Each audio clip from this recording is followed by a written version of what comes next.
ጀብደኛው 206ኛ ኮር በደብረ ማርቆስ ከተማ በቅርብ ርቀት ከንጋቱ 11:00 ሰዓት ጀምሮ እስከ 5:00 ባደረገው ትንቅንቃሽ በሊባኖስ ከስር የተሳመረ ግንባር ከ45 በላይ የአድማ ብተና አባላት ተደምስሰዋል።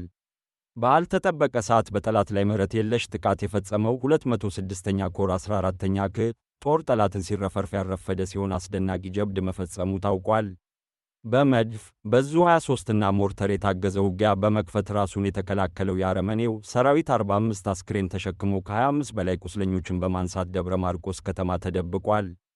ከጠዋቱ ጀምሮ በቁስለኞች የተጥለቀለቀው የደብረ ማርቆስ ሆስፒታል በተለይም የጽኑ ሕሙማን ክፍል በአድማ ብተና ቁስለኞች በመሞላቱ ለማህበረሰቡ አገልግሎት አቁሟል።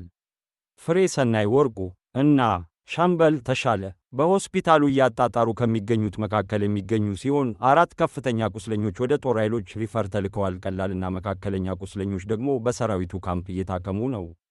እስከ አሁኑ ሰዓት ድረስ በቀዶ ጥገና ከሚያክሙ ዶክተሮች ውጭ በሆስፒታሉ ግቢ የሚንቀሳቀሱት ቁስለኞችን የሚጠብቁ የጠላት ሰራዊት ብቻ ሲሆኑ ሆስፒታሉ በአገዛዙ ወታደሮች ዙሪያውን እየተጠበቀ ይገኛል። አዲስ ትውልድ፣ አዲስ አስተሳሰብ፣ አዲስ ተስፋ። የቅጂ መብት የአፋብኃ ቴዎድሮስ ዕዝ 206ኛ ኮር ሕዝብ ግንኙነት